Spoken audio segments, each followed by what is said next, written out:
Қайырлы күн баршаңызға, есімім Ардақ. Ұлт қазына жобасына кәсіпкер профориентатор ретінде тіркелдім.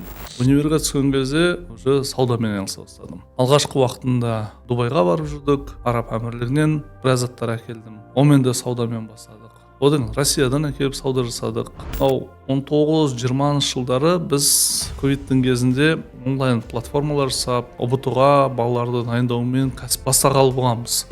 Бірақ ол кәсіп бізде жай-жайдан социальный бір проектқа айналып кетті. Мысалға, универ бітіруге болады, неше түрлі коучтарды бітіруге болады. Бірақ өмірде алған тәжірибе, басында соғып үйренген тәжірибе, ол ең қымбат тәжірибенің бірі. Қайырлы күн достар, есімім Ардақ. Бұл екінші бөлім. Бұл видеода мен сіздерге адами капитал туралы, адами дағдылар туралы түсіндіріп кетейін. Енді өзім кәсіпкер болғандықтан, өзіме ұнайтын және ұнамайтын дағдылар бар да адамдардың ішінде.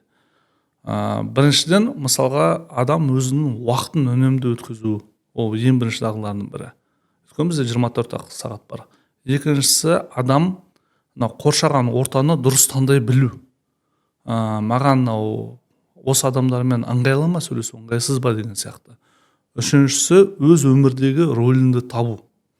Мен жақсы қызметкермін ба? Ол жаңағы мықты бастығым болады, мықты компаньоным болады. Мен фронт-офистағы жүрген адам ба? Или бэктағы жүрген адам ба дегенде, артында жүрген жаңағындай. Либо халықпен сөйлесетін адам ба? Осын да жақсы білу керек. Оның бәрі адамның дағдысынан тұрады. Енді бұлай айтып кететін болсақ, тайм-менеджмент туралы айтатын болсақ, бізде 24 қана сағат бар. Соның 8-9 сағаты біз енді ұйқымен өткіземіз. Енді алатын болсақ, 16-15 сағат дейік, оның бір 5-6 сағатын мысалға сіз неге өткізесіз? Демалуыңызға, жүріп тұруыңызға дегенде. Стив Джобстың бір күшті сөзі бар. 12 сағат жұмыс істеу емес, ақылмен жұмыс істеу дегенде. Ол не деген сөз? Ол деген сөз, мысалға, енді мен 10 жылдан артық кәсіппен айналысам, таңнан кешке дейін мықты жұмыс істейтін болсам, кейде адамдар ойлайды, мен осылай мықты жұмыс істейтін болсам, шаршамай жұмыс істей беретін болсам, баюшы едім деп. Олай ойлайтын болса, командадағы ешек бірінші баюшы еді. Өйткені ең көп жұмыс істейтін адам ешек. Адам емес, ең көп жұмыс істейтін ешек енді. Ол бірінші баюшы еді. Бірақ ең көп, ең ұзақ уақыт жұмыс істейтін емес, ақылмен, дұрыстап, өз уақытымен жұмыс істейтін адам осы жетістікке жетеді. Бұған тайм-менеджмент көмектеседі. Мысалға, правильное управление деген бар, временем, правильное управление командой деген бар, правильное управление с проектом деген бар. Сосын бертінде мен ағамыз бар, Медет деген. Жаңағы ол да үлкен бір кәсіпкер. Сол кісінің мен бір несін оқып қалдым да, ақпаратын. Біз деген журнал задач жасайтынбыз. Таңертең тұрасың, жұмысқа келесің, бүкін бітіру керек. Ол 10-20 задачадан тұрады, ол расфокус болады адамда. Негізінен 10-20 задача ол әңгіме барлығы. Ол су ішу, шай ішу, тұру, жату дегенде ол мүмкін. Бірақ сіз ең керек, ең өзекті деген 3 сұрақ күнде жауып отырсаңыз, сізден артық, сізден мықты ешкім болмайды. 3 қана зат. Ал қалғаны ол күнделікті сіздің жүріп тұруыңыз. Екіншісі айтар кетерім, ол өмірде рөл табу, бұл ең қиын заттардың бірі. Мысалға, мен өзімді алатын болсақ, мен бір нәрсе ойлап таба аламын, біреумен келісе аламын, жұмысты бастап бере аламын. Ең ауырын, ақша табу, производствоны қою, біреумен келісу, офистар табу, сату жағынан жасау, осын бәрін келтіре аламын да, ал бүйтіп жүргізіп тұратын процесқа мен кірісе алмаймын. Кірсем 1-2 аптадан кейін мен жаңып кетемін ананың ішінде. Күнделікті бір затты жасай беру. Ал менде компаньондарым бар, олар Қытайдан артық да. Олар ойланғысы келмейді, жасағысы келмейді, бірақ ана производствоны ішіндегі процесстарды любой менен артық, 1000 есе артық жасайды да, күнделікті. Ол содан ләззат алады. Ал мен бір нәрсені бастаудан ләззат аламын. Бұл жерде тағы да адам өзінің рөлін түсіну керек. Өмірдегі, кәсіптегі қандай болатын. атқаратын ісін түсіну керек. Үшіншісі ол мынау дұрыс адамдармен жұмыс істей білу. Мысалға, мен 10 жылдық артық кәсіпкерлігімнен бір затты айта аламын. Мынау әрбір сенің командағындағы структурандағы адамдар ол сенің активтарың. Мысалға, мықты, допустим, бір затты мықты жасай алатын адамдар болуы мүмкін, бірақ мінез жағынан ол келмеуі мүмкін. Сенің істеп тұрған 4-5 коллективтағының нервісін ауыртып, жаңағы жүйкелерін қоздыратын болуы мүмкін, и одан жаңағы сенің бүкіл коллективінің прогрессі төмендейді, КПД-сі төмендеуі мүмкін. Сондықтан бұл жерге дұрыс адамдарды алу керек. Немесе жаңағы көбінесе қолдарына бір нәрсе дұрыс келетін адамдар мінездері кішкене қисықтау болып келеді. Бұл кісілерді көбінесе full stack болып келмейді, олар бір затты ғана істей алатын болады, сондықтан ол адамдарды отдаленно жұмыс істеген дұрыс болады. Немесе контакт только өзімен, либо жаңағы ол кісілерді дұрыс түсіндіре алатын адамдармен ғана болған дұрыс. Сол арқылы ақпаратты командаға салып отыратындай. Енді араларыңызда білетін шығарсыңдар, әпкелердің, көкелердің, достарың да бар шығар. Жаңағы мінезі қисықтау, бірақ шынымен ақ қолынан біраз заттар келетін. Екінші адамдар болады, жаңағы команданың адамдар. Екінші адамдар болады, сөйлеген сөзі, түрі әлбеті әп-әдемі болады, сөйлеген сөздері ойнап тұрады, күліп тұрады, күшті болады. Олар жақсы продажниктер болады. Өте күшті продажниктер. Бірақ олардың бір затты, документті, уақыты деген заттарды кішкене қиындау болып келеді. Сіз основной зат, мысалға, бұл мықты сатады, мықты договорға отыра алады, бірақ қалғанын, допустим, біз бұған қосымша проектный менеджер аламыз дейсіздерде. 2-3 жаңағы жақсы продажникқа бір проектный менеджер қоясыз.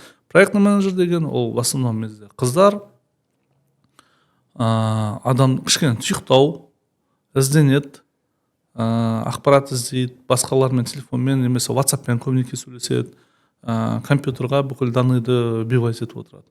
Ол адамдардан былай қарасаңыз подвох күтпейсіз. Ол адамдар жаңағы бэкэнд, фронтнен ішінде, команданың ішінде көзге түспейді.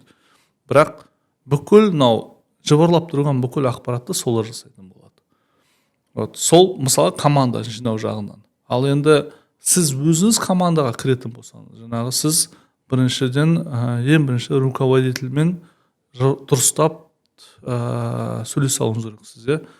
Немесе осы руководительмен дұрыстап сөйлесе алмасаңыз, жаңағындай взаимоотношения қатты дұрыс болмаса да, бірақ осы руководительден мен осындай ақпарат ала аламын, либо осындай заттарды үйреніп алуым керекпін деген сияқты заттарды жасауыңыз керексіз. Бұл сол кезде ғана, допустим, сіз өзіңіз өсесіз. Енді былай жұмыс емес, қоршаған ортаны өзіңіздің өсуіңіз жағынан айтатын болсақ, мысалға бөлмеде 4 адам отырса, соның ішінде ең ақылды сіз болсаңыз, ең мықтысы дейік, онда сіз өсе қоймайсыз. Ал сол команданың ішінде сіз орташасы немесе ең төмені болсаңыз, онда енді 100% демеймін, бірақ өсу ықпалы өте жоғары болады. Енді бұл бір мәселе болды. Енді жаңағы кәсіби жағынан тағы да қандай ақпараттар бере аламын. Мысалға, біз алатын кәсіптің нарықтың емкісі деген болады. Жаңа кәсіп бастайын деп жатсаңыз, мысалы, сіз ең бірінші нарықтың емкісін қарауыңыз керексіз. Сізде мысалы бір затты, допустим, производство бастайын деп жатсыз. Қазақстанда қазіргі күні производство қарқынды дамып келе жатыр деп есептеуге болады, кішігірім производстволар. Неліктен? Өйткені біз өте ыңғайлы жерде тұрық, бір жағымыздан көрші Россия, бір жағымыздан көрші Қытай. Әлбетте Қытайда бүкіл зат арзан производствосы, но оның логистикасы бар, әкелуі бар, ол қымбат болып кетеді. Оның үстіне қазір көзім жетіп жатқаны, дұрыс товарды сата алатын, Instagram, социальный сетте дұрыс жүргізе алатындар өте күшті осымен қолданыста. Мысалға, сіз кішігірім кәсіпкерсіз, производство жасап жатсыз, осыған дұрыстап ақпарат социальный сет жүргізіп жатсыз, бұл ішкі өнім деп көрсетіп жатсыз, онда сізде жаңағы тұрғылықты халық сатып алады. Оны тағы да түсіну керек, сіздің товарыңыз ол еще B2C ма. Ал енді B2B форматында болсақ, ол кішкене қиындау, өйткені бұл жерде сіз бизнесқа бір определенный заттар жасалады, оның өзі екіге бөлінеді. Ол, допустим, үлкен производстволық және индивидуально производстволық деген сияқты. Мысалға, бір таныстар бар, индивидуально производствода бізде 3D печатьте отырғандар. Ұсақ детальдар, индивидуальный детальдар Қытайдан әкелу ол невыгодно, Қазақстанда ол жоқ деген заттарды сол 3D печать жасайтындар.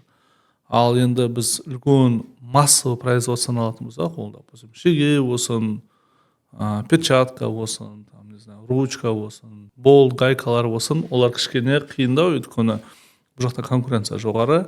Ол конкуренциямен бірге сіз еще Россиямен де бірге санасуыңыз керексіз.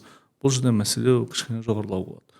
Енді жаңағы айтып кеткенім басында емкость рынка. Біздің нарықтың сізден алатын, алмайтын санай білу. Бұл деген сөз, ол сіз рынокты жақсылап зерттеуіңіз керексіз нарықтың үшін.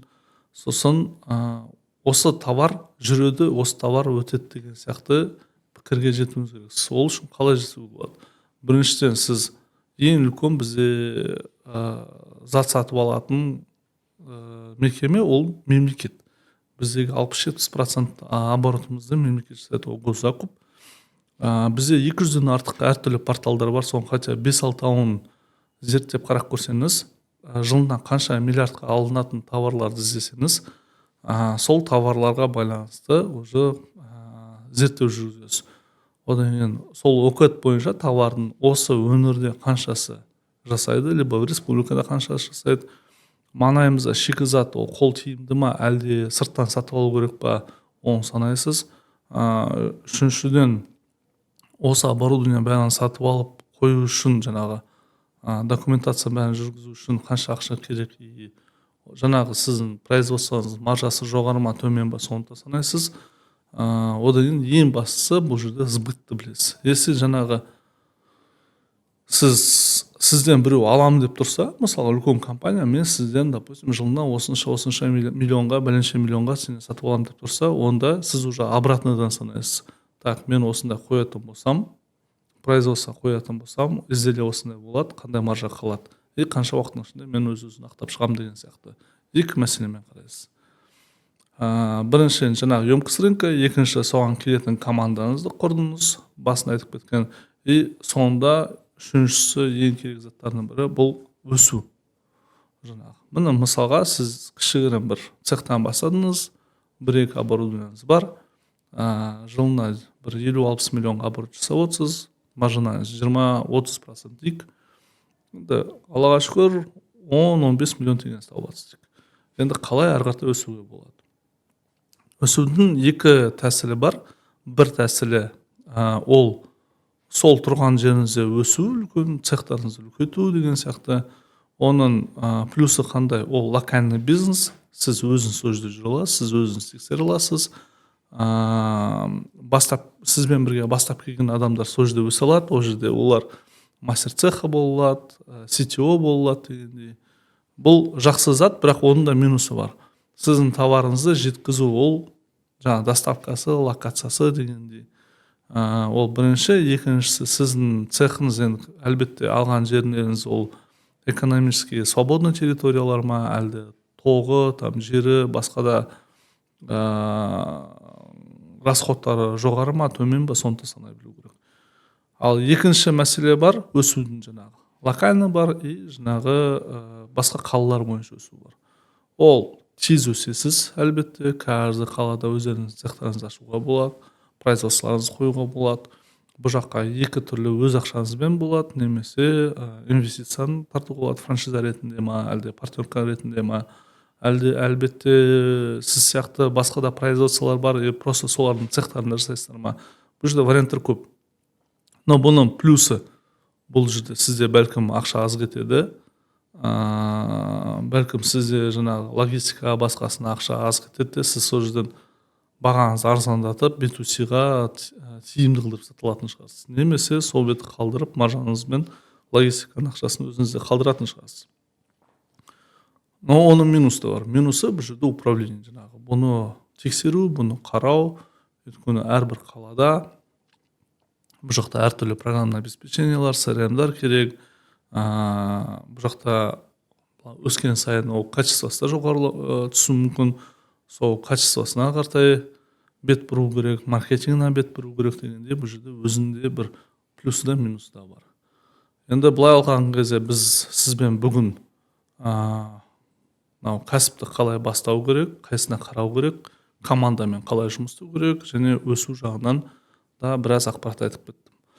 Енді бұл зат қызықты болса, осы ұлт қазынасы жобасында мен ментормын, есімім Жакин Ардақ. WhatsApp-та немесе Instagram ссылкалар болады. Сұрақтарыңыз болса, тікелей маған шыға аласыздар. Енді айтып кеткендей, осылай кәсіппен айналыса аласыздар. Және мемлекеттен бізде өте көптеген жаңағы меры господдержки дейді ғой, адамға деген, жаңағы халыққа деген көмектеседі мемлекет. Оның ішінде әкімнің гранттары бар, басқа да гранттардың түрлері бар. Қазір гранттар 1,5-2 миллион теңге. Алғашқы бір кішігірім бастап кетулеріңізге бәлкім жетік болар. Бұны осы молодежный политикамен хабарласып, осы грант туралы ақпарат аласыздар. Ал енді жастарға айтарым, спорт және махаббат. Бар мотивациям. Баса беріңіздер, жасай беріңіздер, көре беріңіздер, көбірек құлаңыздар, және содан биігірек әрі қарата серпініп тұра беріңіздер. Өйткені әрбір құлаған опыттарыңыз, әрбір таяқ жегендеріңіз сізде өмірде талай жылдық астарыңыз. Ал сау саламат болыңыздар.